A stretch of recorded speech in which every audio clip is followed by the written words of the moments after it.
আসিফ মাহমুদের বই জন্মভূমি অথবা মৃত্যু এই বই থেকে অন্যতম সমন্বয়ক সাদেক কাইয়ুমকে বাদ দিয়ে দিয়েছেন এবং সেই কাজটি অত্যন্ত সুচারুরূপে পালন করেছে প্রথম আলোর প্রকাশনা প্রথম আতে।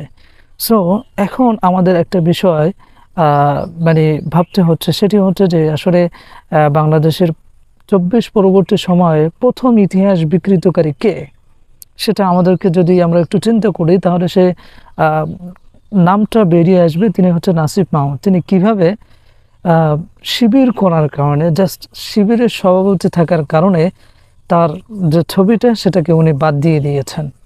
এটা মানে মানে এটা যদি আমরা মোরালি কোশ্চেন করি তাহলে তিনিও তো সেই মোরাল কোশ্চেন থেকে উনি আসলে দায় অস্বীকার করতে পারেন না।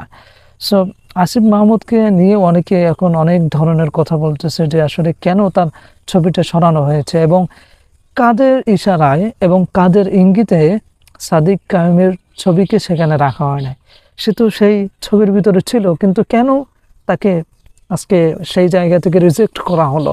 সেটা কি আসলে প্রথম আলোর যে প্রকাশনা, প্রথমা প্রকাশনা যারা প্রকাশ করেছে তারা কি সেই কাজটা করেছে, নাকি আসিফ মাহমুদ নিজেই সেই কাজটা করেছে?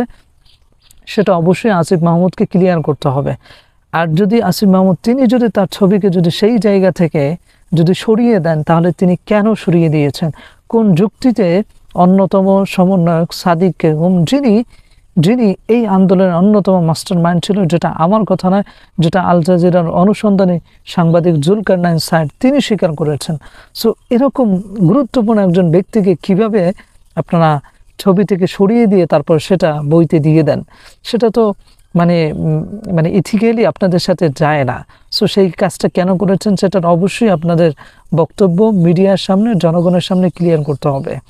সেকেন্ডলি হচ্ছে যে বাংলাদেশে এত প্রকাশনা রয়েছে, কত নামি দামি প্রকাশনা রয়েছে, এত প্রকাশনা বাদ দিয়ে কেন আপনারা প্রথম আলোর মতো শেখ হাসিনার গত 16 বছরের দোসর সেই প্রকাশনাতে গিয়ে আপনারা আপনাদের বই প্রকাশ করেছেন? তাও আবার জুলাই আগস্টের যে বিপ্লব, যেটা আমরা প্রথম আলোর বিরুদ্ধে করেছি, ডেইলি স্টারের বিরুদ্ধে করেছি, সকল দোসরীয় যে মিডিয়া আছে তাদের বিরুদ্ধে করেছি, সেই মিডিয়ার যে প্রকাশনা আছে সেখানে গিয়ে কীভাবে আপনারা আপনাদের বই প্রকাশ করেন, সেটা কি আসলে আপনারা চিন্তা করেন না?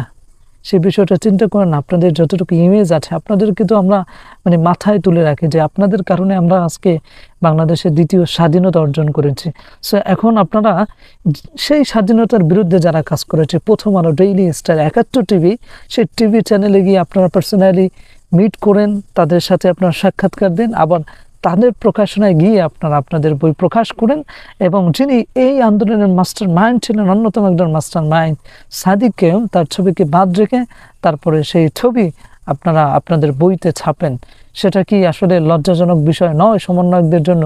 সেটা বলতে হবে। সো আমি এখানে ক্লিয়ারলি বলতেই পারি যে আসলে যারা ডিসক্রিমিনেশন অর্থাৎ বৈষম্যের বিরুদ্ধে আন্দোলন করেছে তারা এই 24 পরবর্তী সময় এসে সাদিক কাইয়ুমের সাথে সেই ডিসক্রিমিনেশনটাই করলো, যেটা আমরা এখন দেখতে পেলাম।